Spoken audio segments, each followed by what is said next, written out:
namanya banyak gitu. Oh, ini ngapain? Finance banget. Iya nih, aku barusan dapat tugas dari dosen tentang barisan dan deret. Tapi aku bingung banget cara ngerjainnya gimana. Kalian tahu nggak? Aku tahu, kalian juga tahu kan? Tahu. Mau kami bantu jelasin nggak? Boleh dong, biar aku ngerti. Oke, ayo. Oke guys, jadi kita bakal mulai dari yang paling dasar. Kalian pernah dengar nggak sih istilah barisan? Itu apa ya? Nah, ini tuh simple banget guys. Jadi barisan ini merupakan deretan angka yang disusun oleh pola. Jadi dia tuh nggak asal jajar aja guys. Nah, biasa angkanya ini juga kita sebut sebagai suku atau kodenya itu U. Kita lihat contohnya. Di sini ada 2, 5, 8, dan 11. Yap, angkanya kelihatan rapi banget kan guys. Ini tuh angkanya terus naik dan bertambah 3. Mungkin kita juga suka atau bahkan sering mikir, ini tuh sebenarnya apa sih dan gunanya apa? Tapi kalian jangan salah guys, karena ini tuh penting banget untuk kita di dunia bisnis. Karena barisan ini membantu kita untuk ngebaca tren, seperti ngecek pertumbuhan duit, biaya yang semakin naik, bahkan untuk prediksi angka-angka di masa depan. Oke, lanjut tren Kak. Oke, saya akan menjelaskan nih jenis yang pertama, yaitu barisan aritmatika. Gimana sih cara kita bisa mengetahui barisan aritmatika ini? Pertama, kita harus tahu dulu nih cirinya. Gampang kok. Kita harus tahu cirinya itu selisihnya tidak akan berubah maupun itu ditambah ataupun dikurang. Kayaknya. Selisih itu kita sebut dengan R. Oke? Nah, sebelum kita masuk ke rumus ya, kita harus tahu A, N, dan R. Oke? A itu apa sih? A itu adalah awalan sebuah bilangan. N itu adalah suku yang kita cari. N itu adalah rasio atau selisihnya. Sudah paham kan sampai sini? Selanjutnya adalah kita masuk ke rumusnya. UN sama dengan A tambah buka kurung N kurang 1 tutup kurung R. Oke? Kita langsung masuk ke contoh soal deh biar kalian mengerti. Contoh soalnya adalah 4, 7, 10, dan 13. Suku yang kita cari adalah suku ke-10. Oke? Pertama, kita ketahui dulu nih, A-nya itu apa, N-nya itu apa, R-nya itu apa. Jadi yang saya bilang tadi, A-nya itu adalah 4, karena 4 itu adalah bilangan pertama. Selanjutnya adalah N-nya. N-nya itu adalah suku yang kita cari. Suku yang kita cari adalah suku ke-10, berarti N-nya itu 10. Dan R-nya, rasionya, dari 4 ke 7, itu dia ditambah 3 angka, berarti 3. Oke? Setelah itu kita bisa masukkan rumusnya.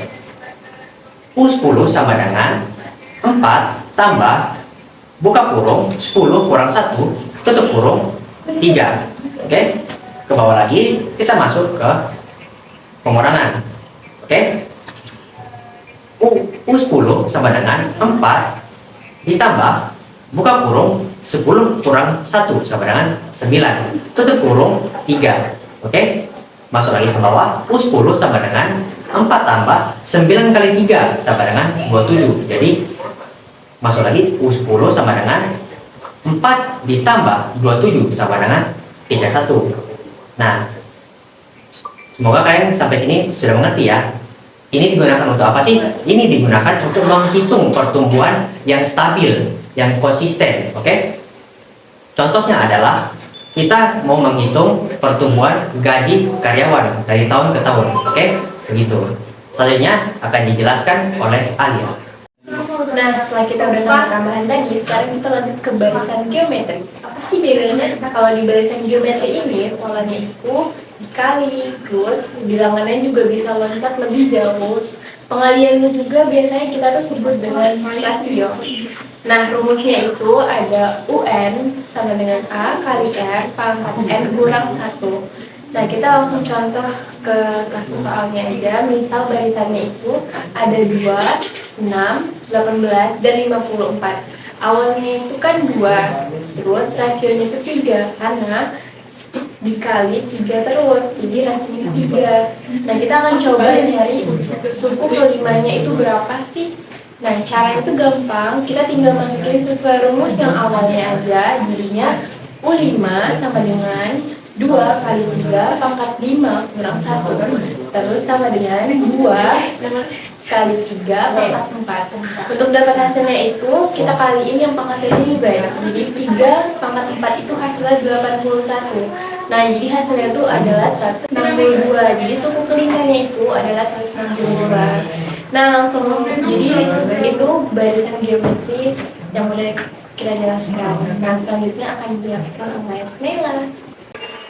Oke, itu tadi pengertian barisan. Sekarang kita masuk ke materi selanjutnya yaitu deret. Apa sih itu? Nah, deret itu adalah total jumlahnya. Kalau barisan itu contohnya 2, 5, 8, sedangkan deret itu 2 ditambah 5 ditambah 8. Jadi kalau ditanya berapa total keuntungan selama setahun, itu kita pakai rumus deret SM. Nah, selanjutnya Azizul. Nah, udah lengkap semua loh contohnya. Buat ngejumlahin barisan aritmatika supaya tangan kalian nggak keriting menghitung secara manual, nah kita menggunakan rumus cepat ini. Nah, rumusnya yaitu Sn sama dengan N per 2 dalam kurung 2A ditambah N dikurang 1 tutup kurung lalu R tutup kurung. Nah, kita menggunakan angka Mas Renka tadi, yaitu A sama dengan 4, R sama dengan 3.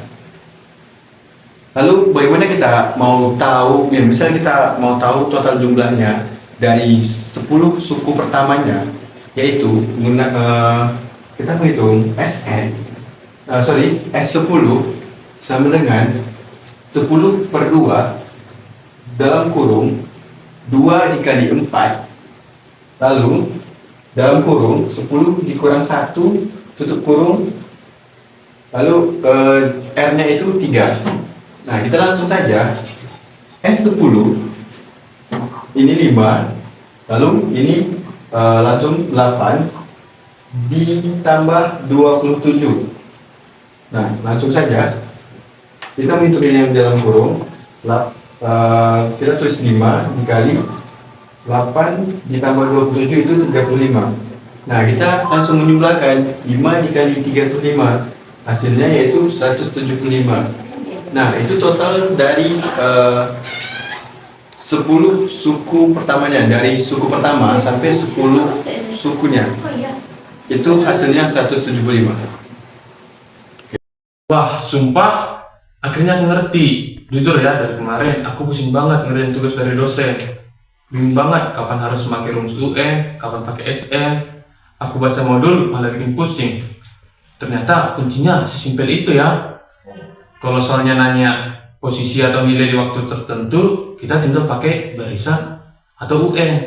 Tapi kalau soalnya minta total duit yang terkumpul, kita pakai deret atau SN. Terus cek polanya. Kalau polanya naik stabil, berarti aritmatika. Tapi kalau polanya naiknya ngegas berlipat, berarti geometri. Benar begitu kan logikanya? Terima kasih teman-teman yang sudah menyaksikan video kami. Semoga teman-teman dapat paham apa yang kami sampaikan. Kami dari kelompok 5 pamit undur diri. Bye-bye.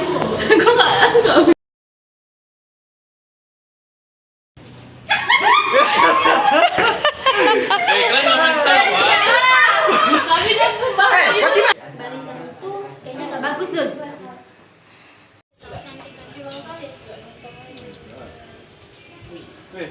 Ngapain lo?